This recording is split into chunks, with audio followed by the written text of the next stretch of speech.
Welcome to another episode of the Soulman Wrestling Podcast. I'm your host, Brian Battisto. Before we talk about today's guest, this is episode 50. It's pretty cool, especially just being at different places. Like we were just at Reno this last weekend and being in a place where there's a lot of wrestling folks and just being able to talk to different people and them saying, hey, you're the guy from the podcast. Like you're doing a good job. It's very humbling. And all I can say is just thank you. Thank you guys for supporting the show, for saying that kind of stuff. Because I think whenever you're working something that is creative or something that where you kind of have to put your ideas out for that to kind of get acknowledged, like it feels really cool. And I just want to keep being able to put out good podcasts where I get to kind of highlight some of these awesome people that are on the show. And I'm just looking at this list of people that have agreed to come on in the future, and I'm just so excited. Like this is such a fun thing. Whenever I get done with the podcast, I just feel so energized and fired up. And normally it's late. I don't really actually start the show until like 7:30, 8 o'clock p.m. Pacific Standard Time, and it's like by the time we end, it's like 9:30, sometimes 10 o'clock, and I am just so juiced. And no matter what kind of day I'm having, when it comes time to do the show, I just feel so grateful and so awesome. And I just want to continue doing that. So thank you guys for supporting the show. It's 50 episodes, and we hope we just keep going. If you guys can follow us on Instagram, X, TikTok. Yes, we have TikTok. All of our social media platforms, again, just trying to put out content. And then we're also, our main streaming platforms are YouTube and Spotify. You can also find all past episodes on CaliWrestling.com. Shout out Daniel McCune. CaliWrestling.com is really just the place where if you want to find wrestling content, especially just for California, this would be a great place to go and look at all that stuff. Being connected to Al Fontes, it's awesome because that dude is just so fired up about wrestling. And he basically has provided us with a lot of California wrestling history. All of that is also now on CaliWrestling.com.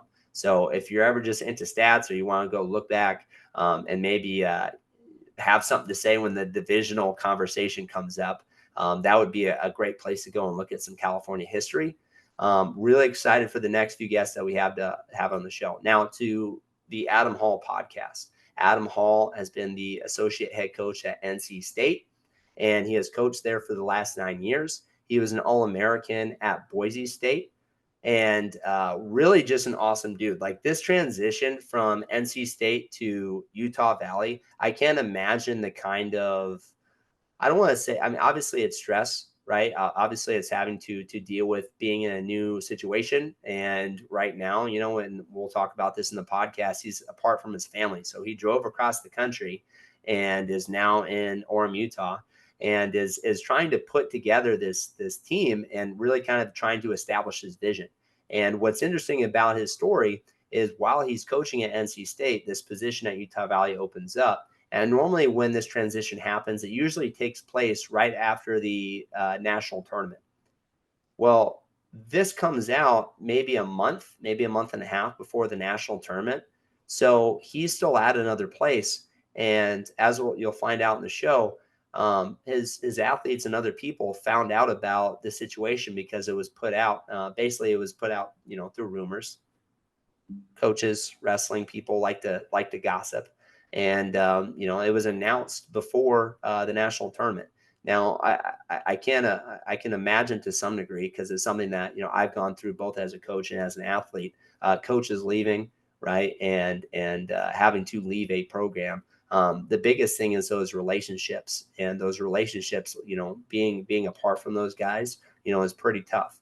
But at the same time, I think when he's in that situation, being able to fully enjoy, hopefully, just what it was like maybe to experience that last month, knowing full well that he was, going to leave, and his athletes know he's going to leave. So very excited to share this episode with you guys.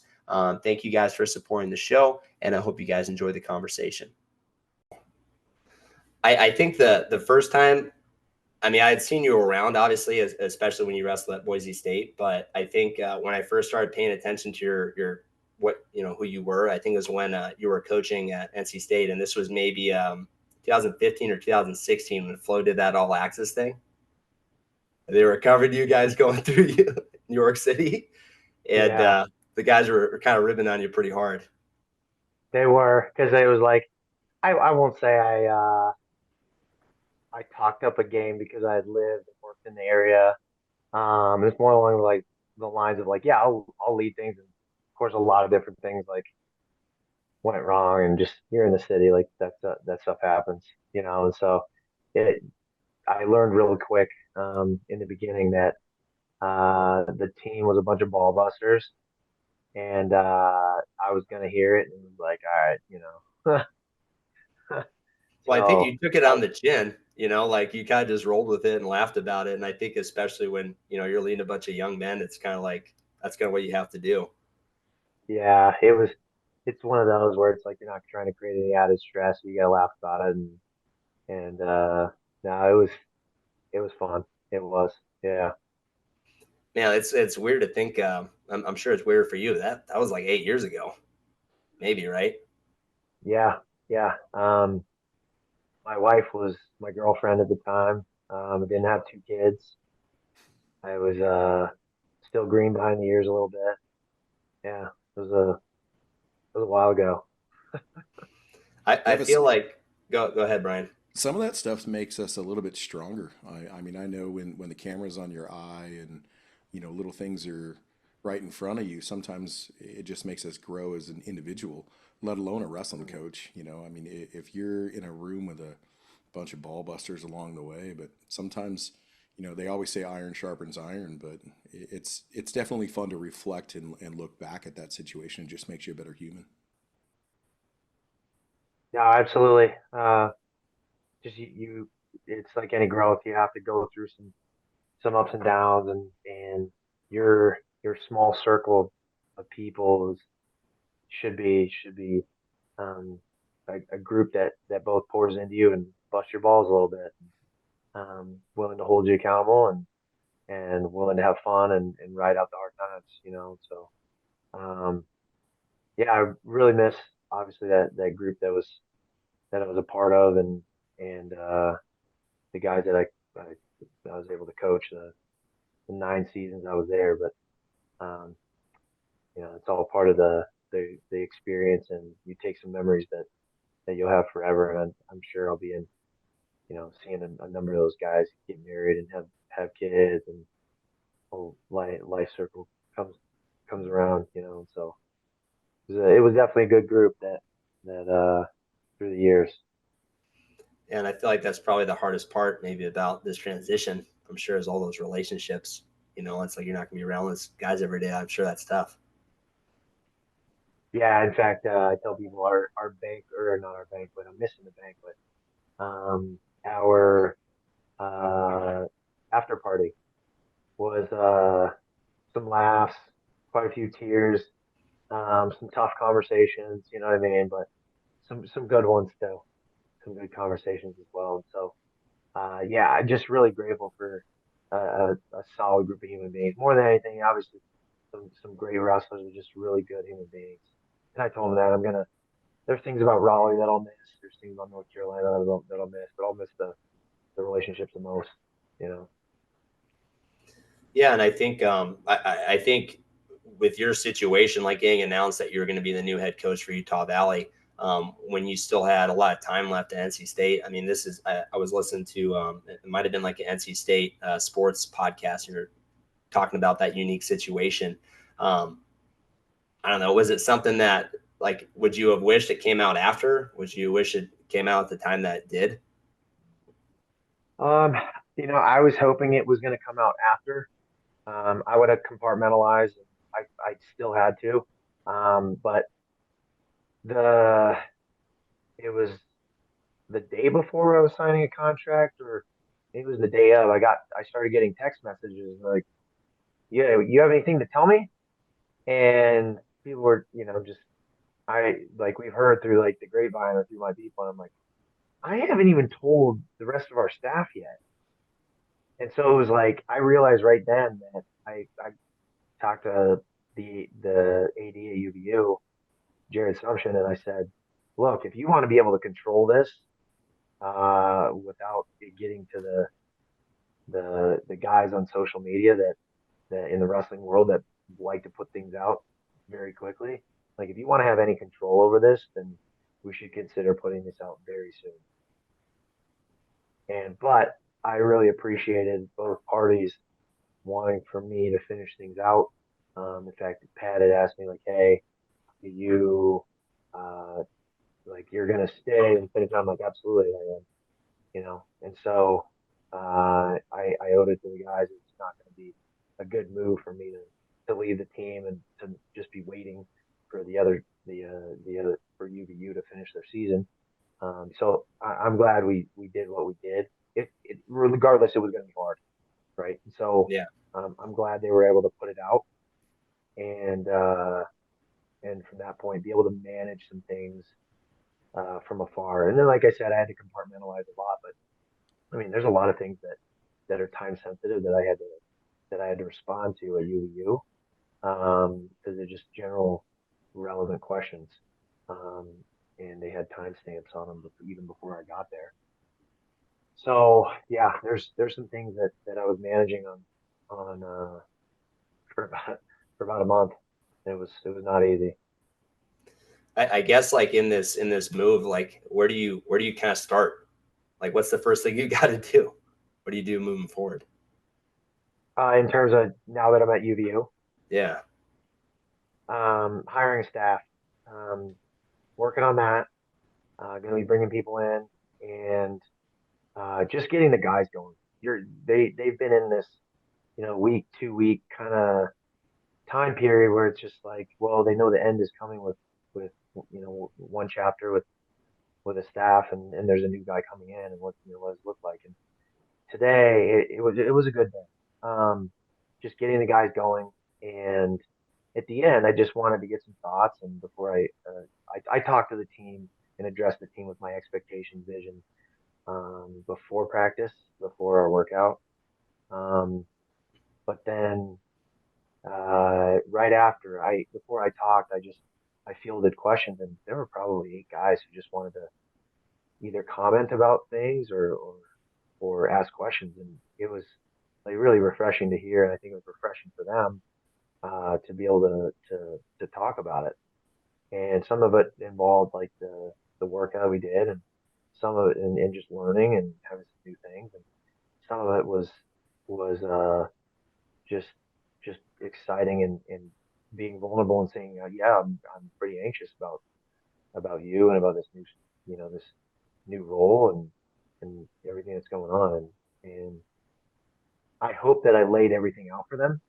And there's obviously some things that I'll address along the way, but I I I shared a pretty good vision of I gave them 3 things basically that I was going to do right away, 3 things that I was going to be working on indefinitely, like building a winning culture and maintaining a winning culture.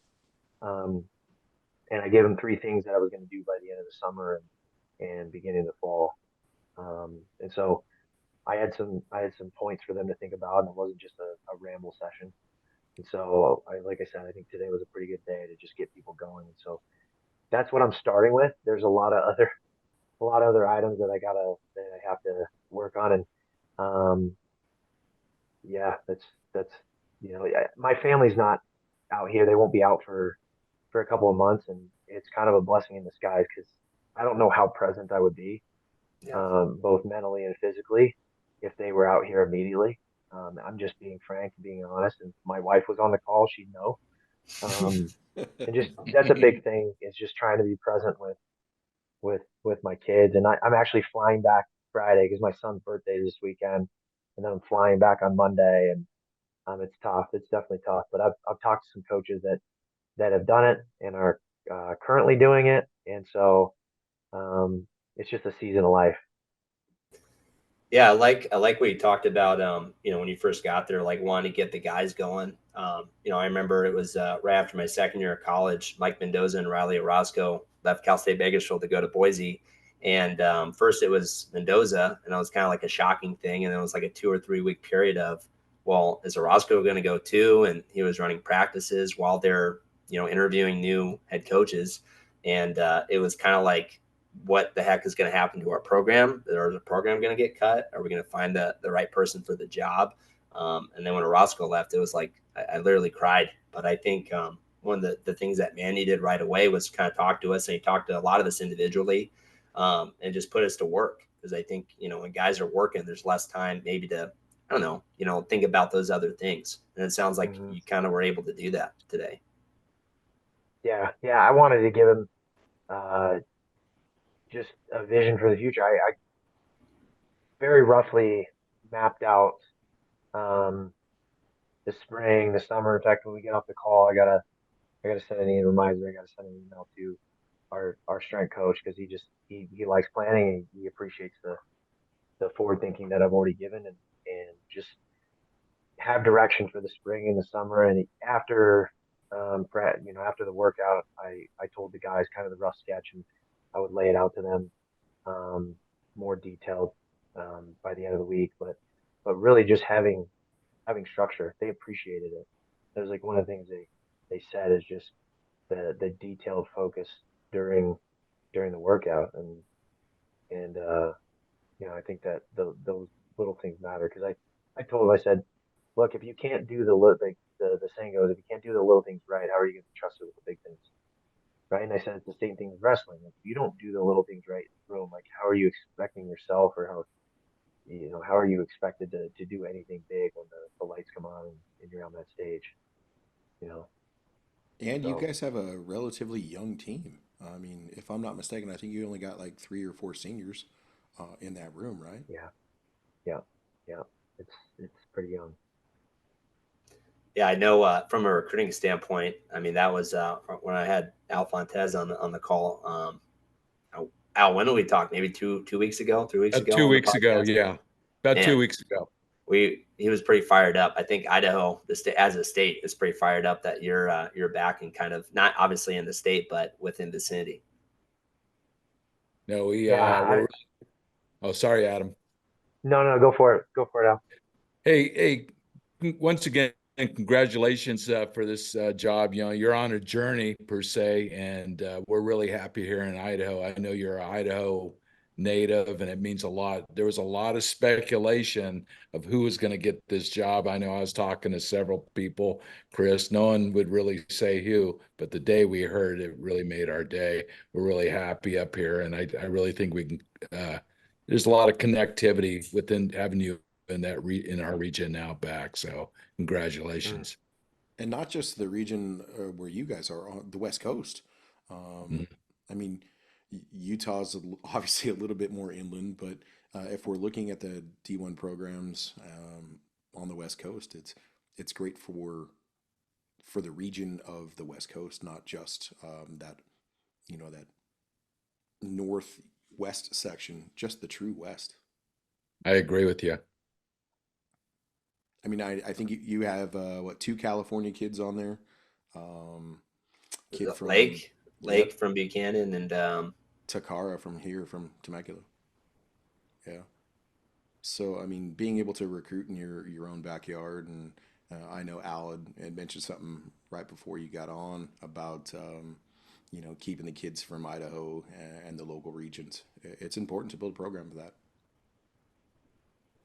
Yeah, no, just bringing this program to national relevance, not just conference relevance, but national relevance, and just setting expectations for a higher standard. That's all it is. And our AED addressed the group briefly and just pointed out something very glaring, and said that it was going to change. And yeah, I agree that the West wa- is dying for another program that's successful, and a place that people are excited to go to. And I'm excited that there's a number of connections that I have, or in like today, like Eric Larkin called me, and just getting connected with Arizona, and eventually, and I'll make my way into California. Don't worry.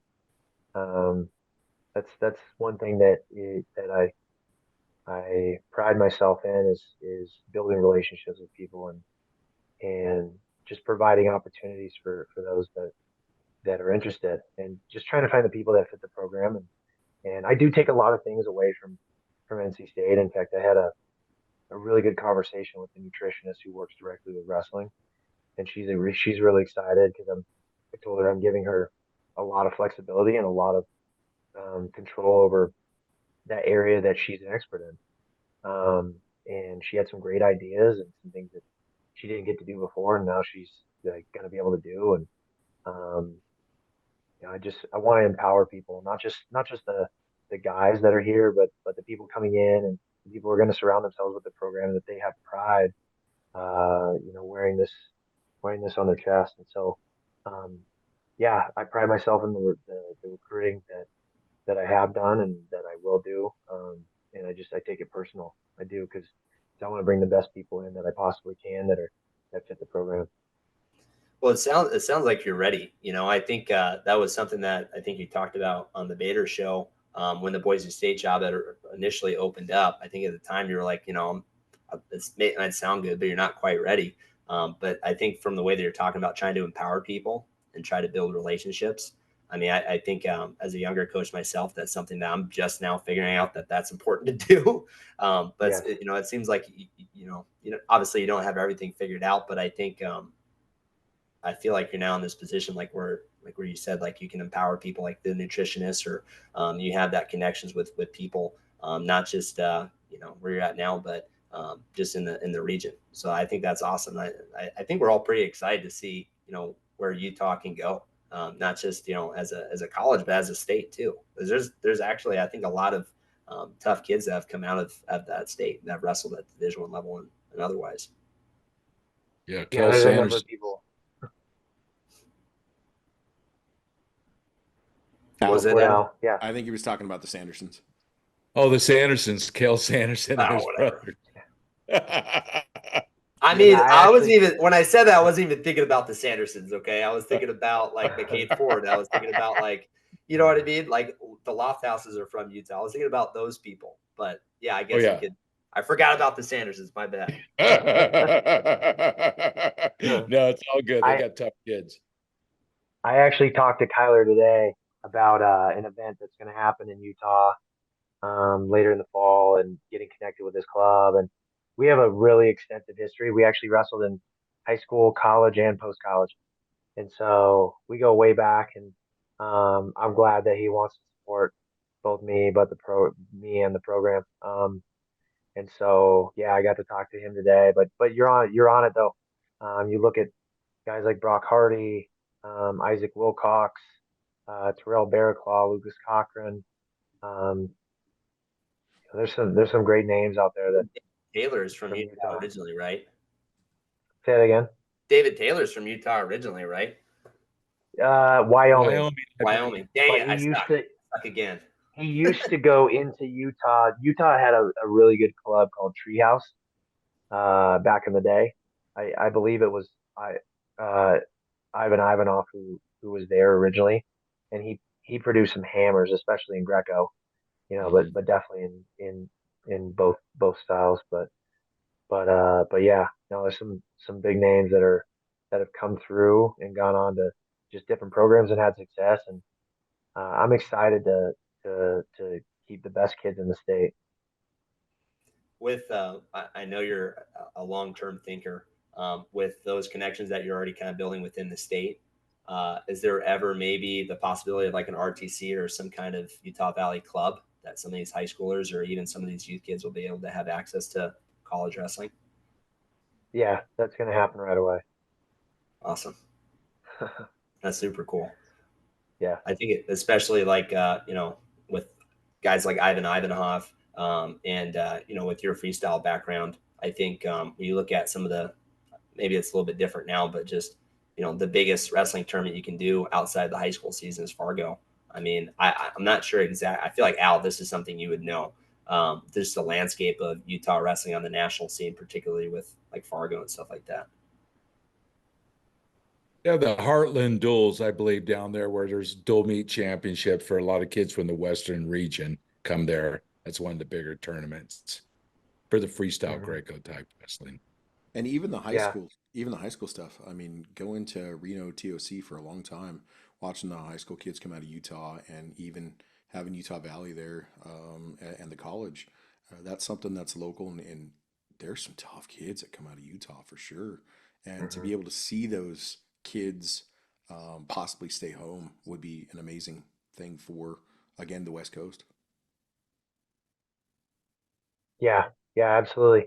Um, kind of along those lines, you look at what's ahead, and Jeff Newby, um, a UVU alum who was running USA Utah, along with Dwayne Henry and um, Craig Lamont. Jeff is um, really done a great job in bringing visibility to the state by attracting the cadet duels. The cadet duels are in Utah this summer. The Western Regional as well is in Utah. Yep, in the just south of Salt Lake, so not far. Actually, gosh, probably 25, 30 minutes from Orem. So I'm excited that there's going to be some events that draw top talent to the area because it's beautiful. It's unbelievably beautiful. There's a river 5, 10 minutes away that people go and fly fish at, and you can be out in the kind of in the country in 15, 20 minutes from a lot of different places, and just really excited for the growth of Utah, not just UVU, not just UVU wrestling, but Utah in general, and just the vice president of the university who I met with during my interviewing process. He's a vice president for strategic planning. His name is Val Peterson. He is a state rep as well, and he said Utah has the number one economy in the country right now. And I mean, driving through Salt Lake, I wholeheartedly believe that. This place is unbelievable. The number of companies and businesses. My son's water bottle, my wife's son's water. We were looking it up. Wow, that company is based in the Salt Lake area. Just little things like that. And um, so yeah, no, just there's a lot of excitement around the program and the university as well. Yeah, I think the first time we dueled Utah Valley, we went there and it was like, I don't know, like they just got done with the blizzard or a blizzard was coming in. It was super snowy and I couldn't see anything. But then the second time we came back to duel, it was awesome because sometimes we're traveling a lot and I'm taking a nap in the car and I like wake up and there's this giant mountain like right in front of my face outside the car window, and I'm like, this is actually pretty cool. Are you into like hiking, like fishing, like hunting, any of that kind of stuff? Yeah, so I'm originally from Bonners Ferry, Idaho, which is 30 minutes from the Canadian border. It's like very up, like Idaho shaped like an L, very top, very very top. And Panhandle. yep, the Panhandle. And we had a huge ski resort about 30 minutes from us. And I grew up skiing. Um, I actually started skiing before I started wrestling, and I gave it up in junior high. And then after I told myself if I placed at the national tournament in college, then I go skiing again. And it was like it was like riding a bike. I hadn't done 4 or 5 years, whatever it was, and um, yeah. So I grew up skiing, hunting, fishing. I've killed stuff with a bow. I've caught stuff on a fly rod. I caught fish on a fly rod. So I've put a lot of that aside to build to help build NC State, and I'm going to put it aside in order to build UVU. But I'm going to get out. Don't worry. Like I'll probably get invited to do various things, Well, you got and Bryan Head just south of you. I mean, Cedar City's an amazing town. Just would drive in there, and then, their resorts there, not only skiing, snowboarding, but in the summertime they got some really good nice lakes up there. yeah, Maybe some team bonding, cruising out to Well, cruising out to Bryan Head and take a hike and do some fishing. team bonding, and I'm sure, like, networking with, boosters and alumni, and you might have to go take a recruit out there if they like fishing. I think I was just watching the Pittsburgh Wrestling Classic, and I think it was Brock Zackrell was talking to somebody and was saying that Clarion got a recruit because he liked the fishing there at Clarion. I mean, yeah, obviously I think in a lot of ways you're choosing because of the wrestling that's at the school, but it can't help if there's a river or a mountain or some other stuff to do there. Right. Yeah, no, that's at the end of the day, you're recruiting the human being. And those human beings have hobbies, they have desires, um they have things they've been doing their whole life. I talking to a kid from Idaho, uh lives on a farm. He wants to be a butcher. And I almost started laughing. I I'm like, that's a first, but that's really cool. I'm sure that's a trade that's in demand and is not uh, your typical occupation that's desired out of high school. So that's really cool, you know. And what are you going to do to you're gonna you're gonna try to figure that out in terms of connecting him with people that know that avenue. You know, I'm sure it's a internship, apprenticeship, and then just probably a lot of field work. So yeah, there's definitely if you're wanting to get guys that fit you and also are unique, like you adapt, you pique their interest with things that they're interested in, and it's not to say like you're just this moldable uh, coach and you're just trying to please everybody. It's along the lines of you're trying to do something that hits home, and it's special, and like you can enjoy that while you're here. Like wrestling's hard enough, and I want guys to live the right lifestyle and do all the right things and be bought in. And I talk to guys today about just their sacrifice. Like you can't do the things that other athlete or people like normal students can do, and you can't do things that other student athletes can do, and that's part of sacrifice, you know. But part of the sacrifice too is you figuring out time that they can get away, figuring out what their hobbies are, and taking interest in those things because they're humans, right? So So Adam, um, I read your portfolio, your coaching portfolio. You want to talk about that because it's not just wrestling. We're talking academics, we're talking philosophy, we're talking just a whole construct of what you're trying to build. It's more than just wrestling. Can you just sort of touch on that? yeah, no, thanks for bringing that up. It was a lot of work. I can credit my wife for a lot of editing, a lot of oversight. Um, Basically, it's a 23 page document that highlights everything from my coaching philosophy Hmm. to how I would determine starters, off the mat problems, um, generic training schedule, I guess you could say, season to season. So there's a lot in there, and um, yeah, it took a lot of time, and I credit some other coaches who poured into me and gave me some ideas and gave me templates, and just kind of built over time, and it was hopefully made perfect for UVU. And I made it even before I knew a lot about the situation, about the school. It's just a lot of it was foundational in my desires and my thoughts. So um, all kind of collected, and I'm glad I did it. I think it really helped convey the message and that I really wanted the job.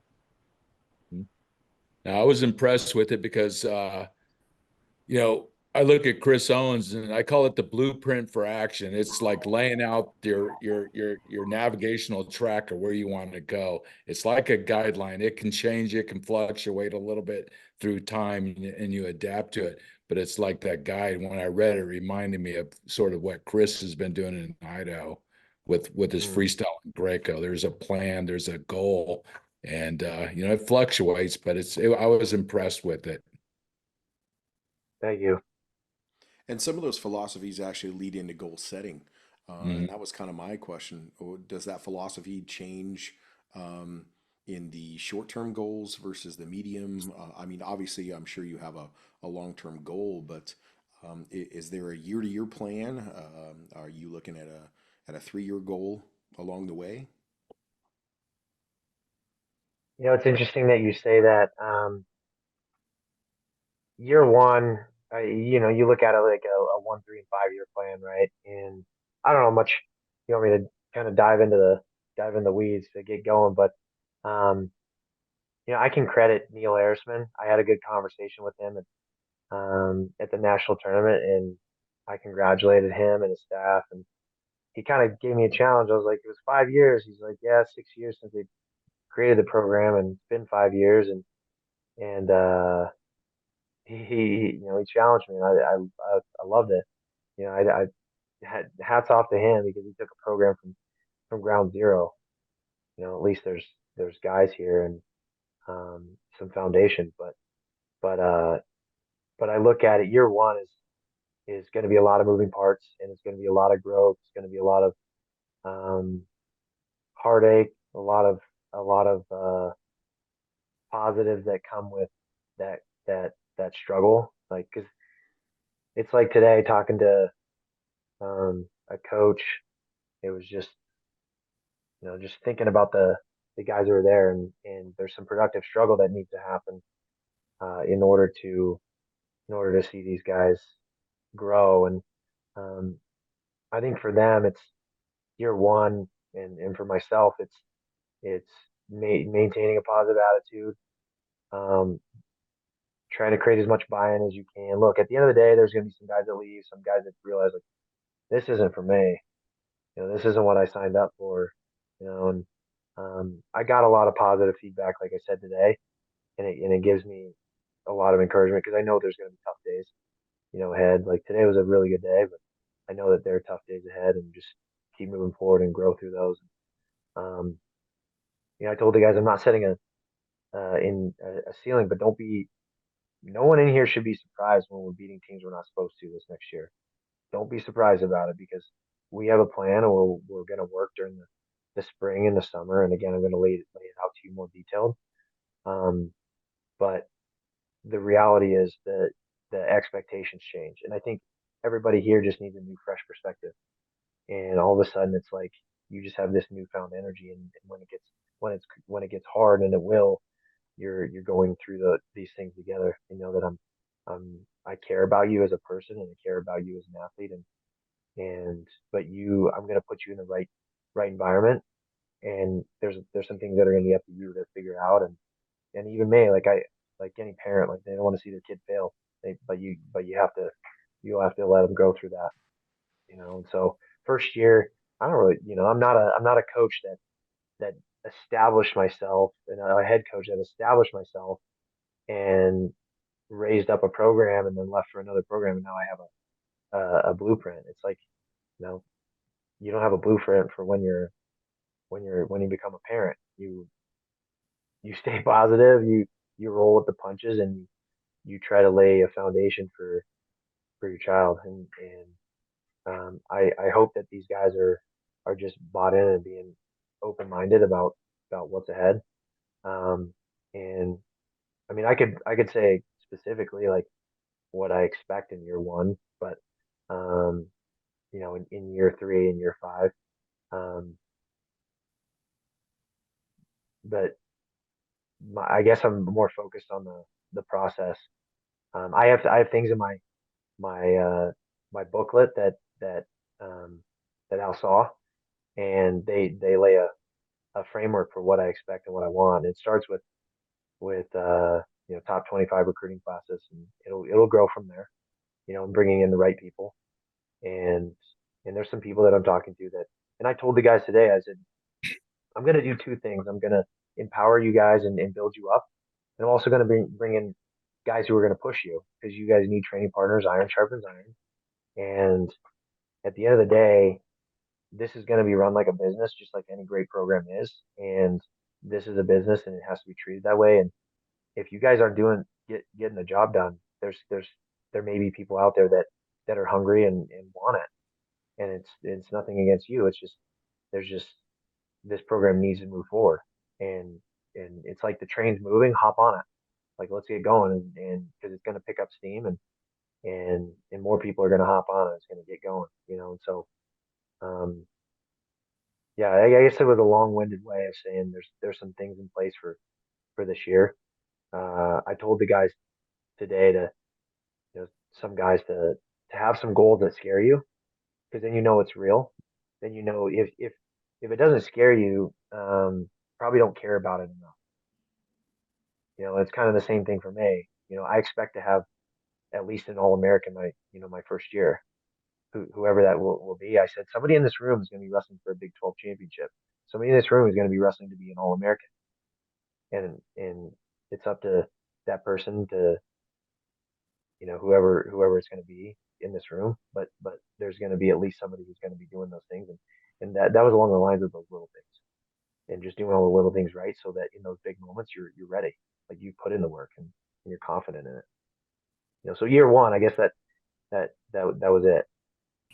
Well, I think like just trying to imagine myself in the room, like as you're talking about these things. I mean, I feel like it's got to be something that once you guys start putting this more into action consistently, like that's where that I think they're seeing you work, and they're working alongside you. I think that's what's going to build that trust and that camaraderie.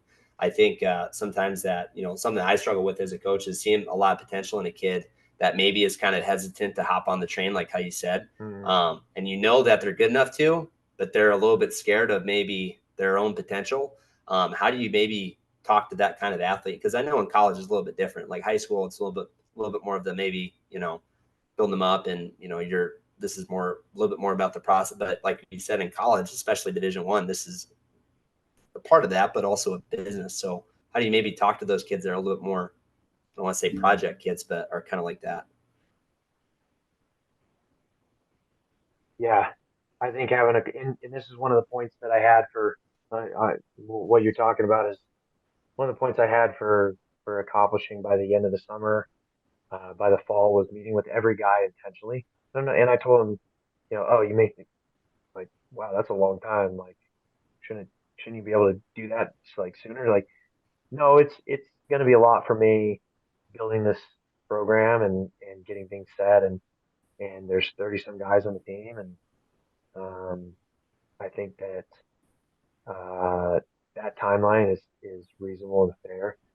And I said that with building the relationships, it's having intention with the conversation and asking the right questions, and just trying to understand their why. And you just peel back some layers, and um, really just open it up so they're comfortable sharing some things, and having confidence in you, and hopefully understanding just that why, because not every athlete is the same and motivated the same way, and that's what makes coaching interesting, is figuring out how people tick, and I said there's some people you got to push, and some people you got to pull the reins back on, and it's up to you to figure that out. So yeah, you're gonna have the stubborn athlete, you're gonna have the athlete that was just like you, you're gonna have the athlete that is, you're so grateful that he works so hard and does everything right. You're gonna have the athlete that you don't know what he's thinking day to day, and he's out to lunch half the time, but then shows up, and you're just like, this kid does not think like me. He does the right things, but like, you're just different. And that's cool. You got to figure it out. That's So like Kai Adam, Arini at NC State. He's the guy that I don't think anybody on our staff, I won't say related to. It was just he just complimented people in interesting ways. Who is it? Kai Arini. He was Yeah. a All American at NC State. He was a guy when I was there that was very very outside the box. Well, him getting his hand raised and sticking his tongue out, like I had to like figure out like why is he doing that? Like that's so just, and then I was like, oh, it's Arini. Maybe it's like Pacific Islander. It's like a cultural thing, but Yeah, yeah, he he's seems part like that Hawaiian. kind of guy. Yeah. So no, but what you're saying is spot on. Is understanding your athletes at a deeper level. Like you, it's once you peel back an extra layer or two, then they really know that you care because you're being really intentional about it, and you just try to understand them as human beings and as an athlete, and all of a sudden it's like they're buying into to more things, and some people just they don't just buy in day one. It's just like they really struggle, and maybe it's something you have to figure out in their personal life that maybe they come from a broken family. Just they've trusted a lot of people in their life and been hurt by it, and it's you that day in and day out you're constantly loving on them and providing that structure and helping them understand that you're not going anywhere. You're I I probably tell them that like I'm hoping that I get to see you through graduation and on to the next thing in your life, and we get to laugh and smile about it, and I help you find the next step of your life. So Adam, I got a question. Um, your first year, obviously, you're going to get everything put together. What's your future goal as far as your schedule? I mean, you come from North Carolina, you wrestle a lot of the Big Ten teams. I look at Derek Moore at Cal Baptist. First year was sort of a warm up, but the last couple of years, he's been putting his team up against some teams from the Big Ten, some top 10 teams, just to give them that sort of feel conceptualization of where they need to be. So what's your goals for schedule in the next couple of years? Uh, Great question. Having balance, um, and with the 12 schedule, they give you four away duels that you need to work on scheduling and four home duels.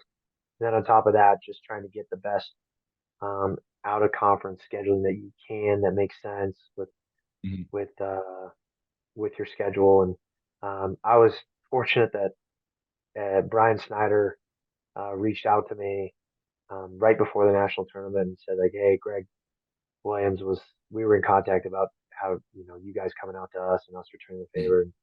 And we were able to work that out. So Nebraska is going to be on the schedule.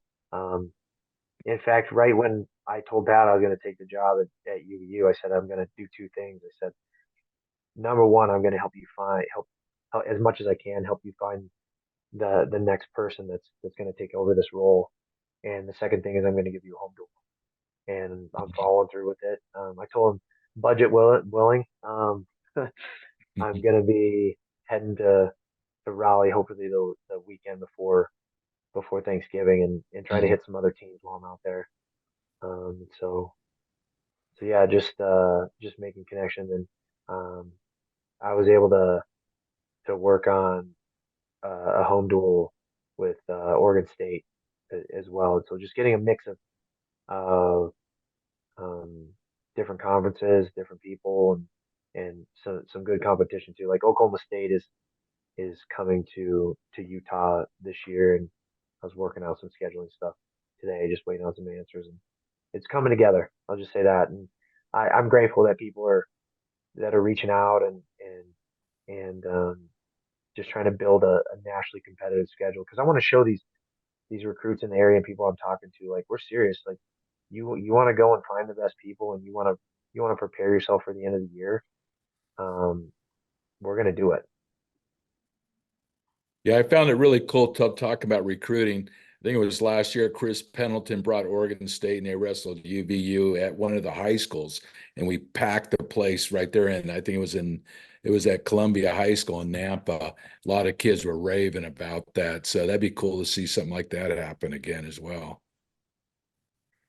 Yeah, that's I'm glad that you brought that up.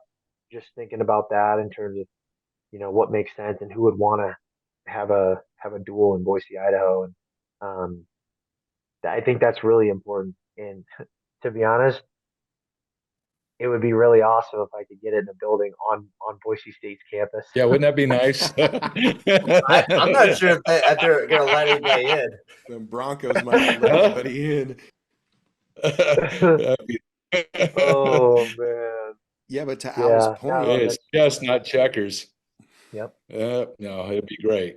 to Al's It'd point, be it'd yeah, be great. kind of cool to, obviously Iowa State I think is coming to Utah this year for you guys. But That's to be able to do something like that, whether it's in the home gym or something. But I'm kind of looking forward to again, if I'm not mistaken, I think you come down here for CBU. So, and that's right in my backyard. So mhm. to see your caliber from that East Coast stuff, obviously with NC coming over here, it's something. I remember UVU going to the Roadrunner Open for a while, right, Brian? Mhm. Yeah, Yeah. I'm not sure if I wrestled a Utah Valley kid at the Roadrunner Open, but they would come down. At least they would send like some red shirts or some other guys that would come to the Open. But part of building Mhm. that team is taking them on that travel and traveling, especially being in the Big 12s and heading to Colorado and UNI and all of those teams flying in and back.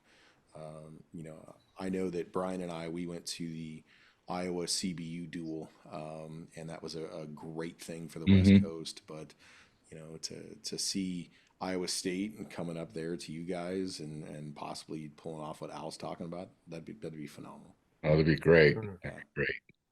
I mean, Utah Chris, Valley's Again, go ahead, Adam. no, go for it. I was just gonna say, I think one year we wrestled Utah Valley, and well, I think it was my first time like being kind of in the lineup, like for sure as a starter. And yeah, I don't know, somebody in the crowd was chirping. I think I got yelled at by my coach because I was chirping back. But it seems like it's a good wrestling environment. Like that, I think they had that blow up thing, like you run out of like a tunnel for football, like they had something like that. And it was kind of an intimate wrestling setting, like the stands were pretty close to the mat. But it seems like it was like a cool event. I mean, I always like wrestling there. When you think about maybe trying to build up some of these duels as these more of like events than maybe just like a regular, as you say, like a dual meet. Do you have like any ideas, or is there anything that maybe you think that you would interested in doing? Because I know NC State, I think, builds up a lot of their duels and does a lot of cool stuff.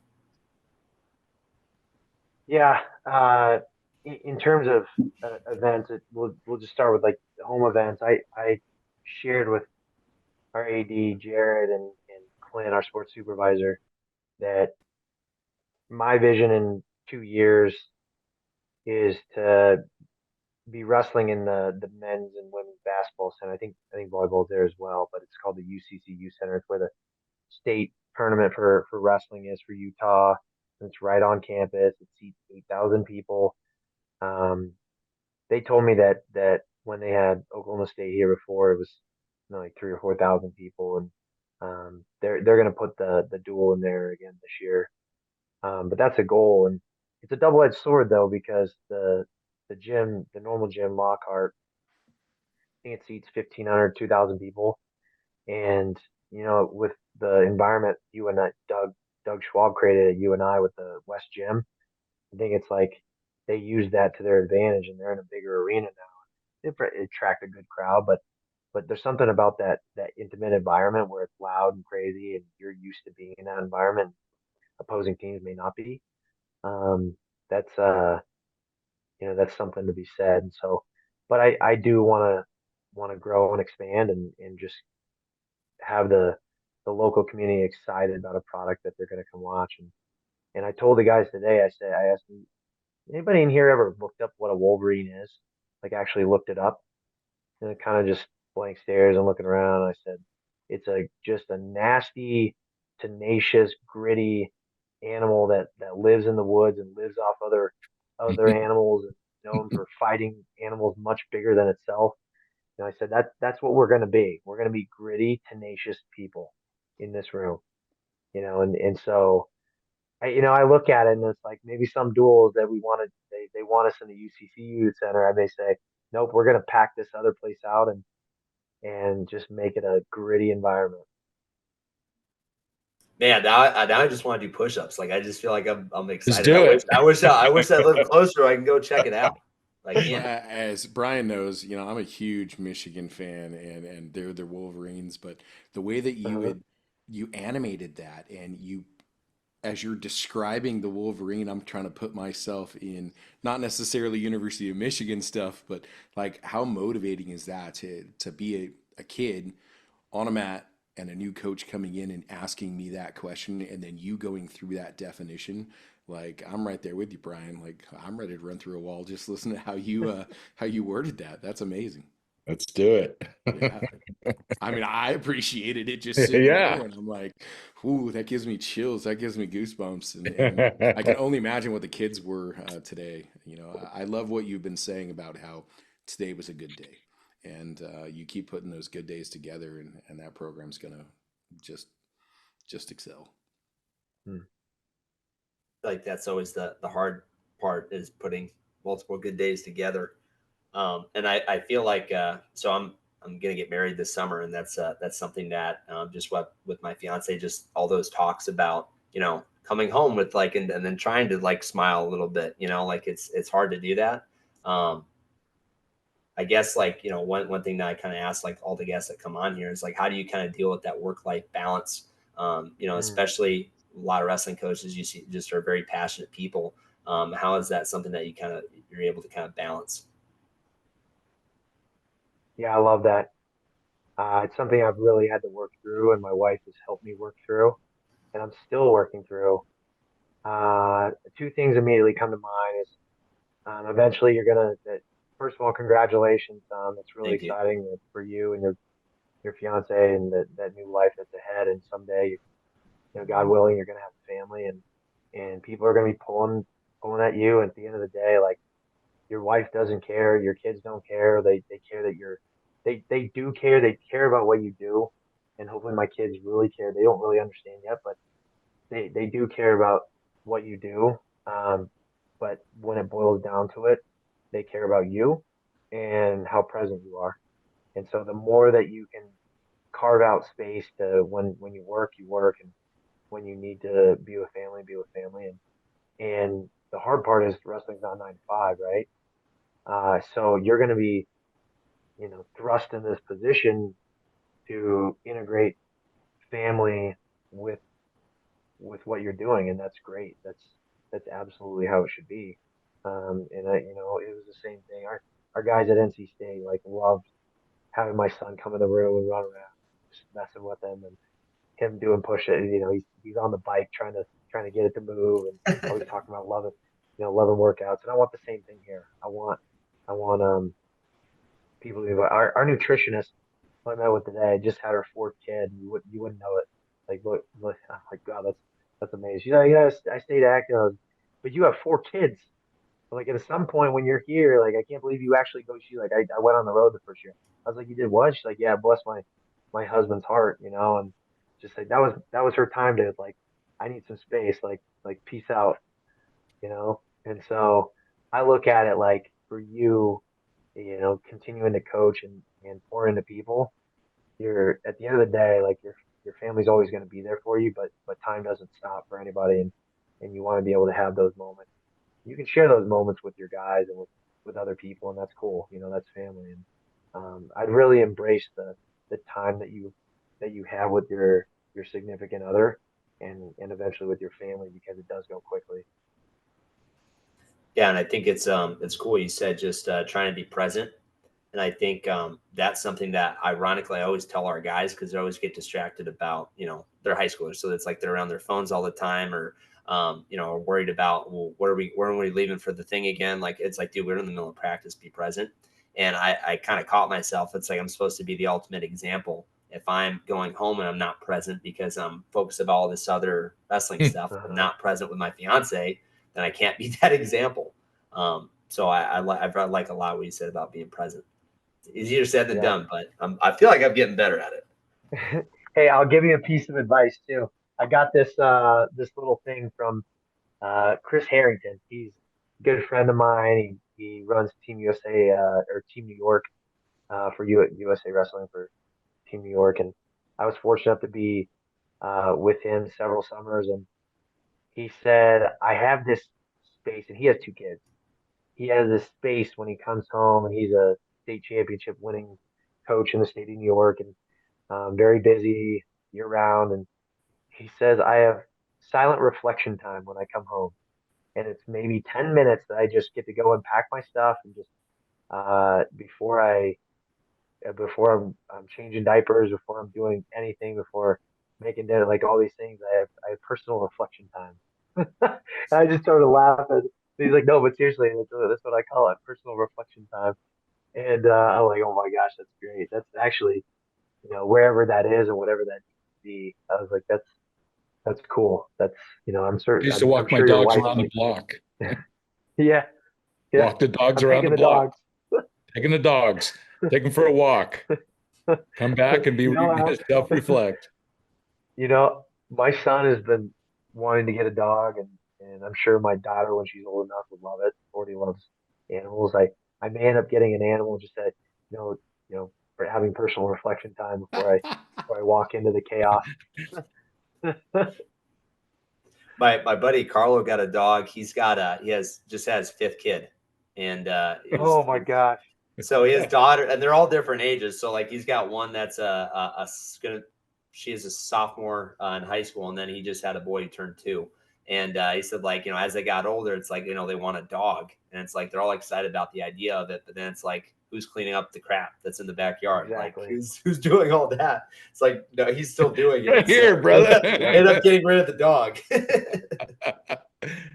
So, hey, I got another question for Adam.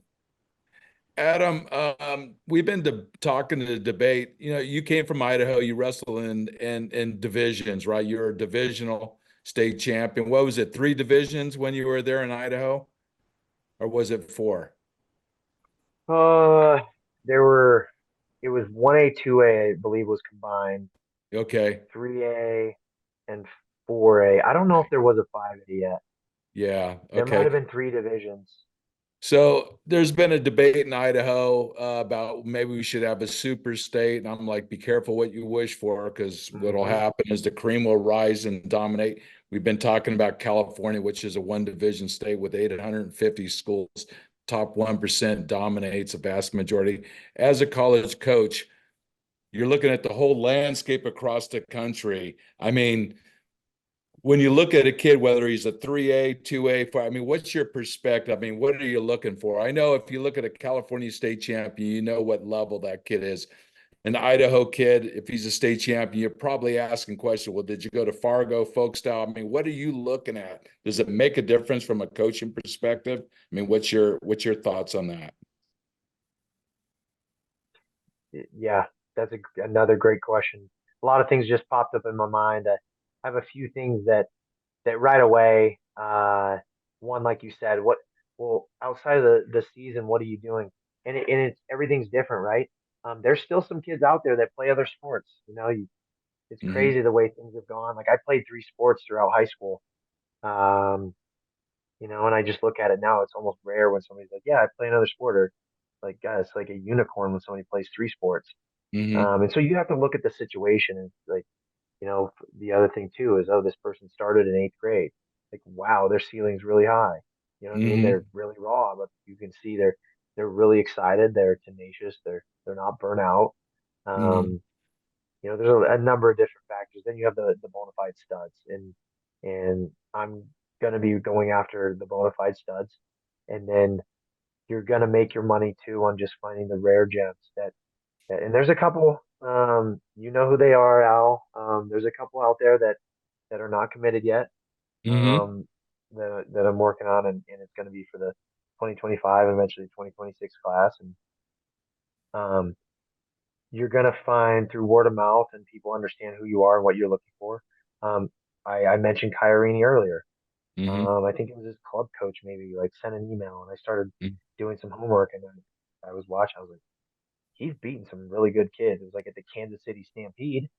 You know what I mean? Hmm. Nobody really who looks at that, but I'm like, you still beat him. He's freaking tough on top. You know what I mean? And lo and behold, he goes to Fargo and places. Hadn't done a whole lot of freestyle, but actually trained for it, and coaches have got him ready. And then he's done what he's done. Isaac Trumbull was the same thing. I'm Hmm. highlighting some guys at NC State, but yeah, at one point Isaac Trumbull was 160 pounds, soaking wet, and hadn't won. Been nationally relevant at any stage. Was not a top 200 kid, and just happened to have an aunt the Charlotte area, and sent an email and said I'd love to come out and visit, and came out, loved everything that he had, that was being offered, and it was the right fit for him. And he placed third and fifth at Fargo that summer, and everybody jumped on him. And they took third at Super 32, and even more people were on.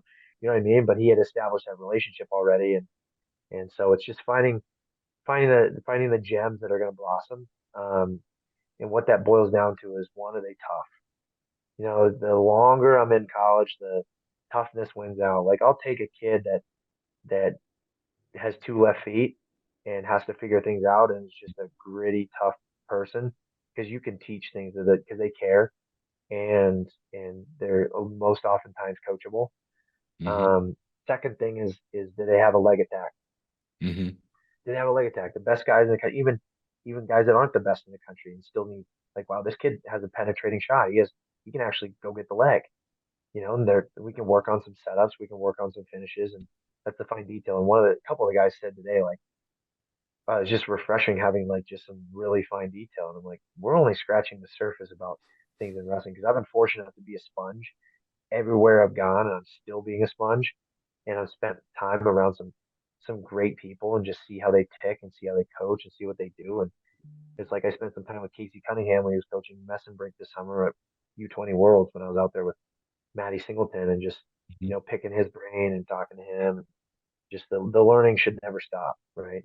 And going back to the divisional thing, like, there may be a kid in 1A, 2A that's just doesn't have the training partners, is going to take another year or two to really develop in college, but his ceiling is so high because he's a farm kid. He's used to Mm-hmm. getting up early. He's used to doing hard work. Doesn't blink at it. Is going to be super coachable because he's grateful for the opportunity. You got to find those guys, Yeah. and it's not for everybody. It's not for everybody, right? But the bona fide studs in 3A, 4A, 5A, they're there. But you got to keep your eyes open for guys that will still fit you, and are just going to be great additions. Yeah, I remember I was the team leader with California at 2006 at the NHSCA, and I think he had already placed at Fargo as a cadet. But I remember you had your Boise State sweatshirt on. Everyone's like, "Who's this kid Hall from Idaho? He's up from Bonners Ferry." I'm like, "Where's that at?" He's up there. I mean, you established, but that same tournament too, you were the MVP, but Burroughs was an unknown. And we Yes. almost had a kid beat him in the last 10 seconds. Kid from Gilroy had him beat. And we're like, who is this kid? Aiden Duenas, right? Yeah, from Yeah, Gilroy. He was yeah. beating him 4-3 with like 10 seconds left to go. And then he shoots a low single. And everyone's like, who's this Burroughs kid? Well, he's a state champion, I think. No one was really recruiting the kid. So, like you No, said, it there's a lot wasn't. of hidden Yeah, gems out there, yeah, So, oh, very cool. I appreciate that. Yeah, but yeah. sometimes those hidden gems turn into program changers.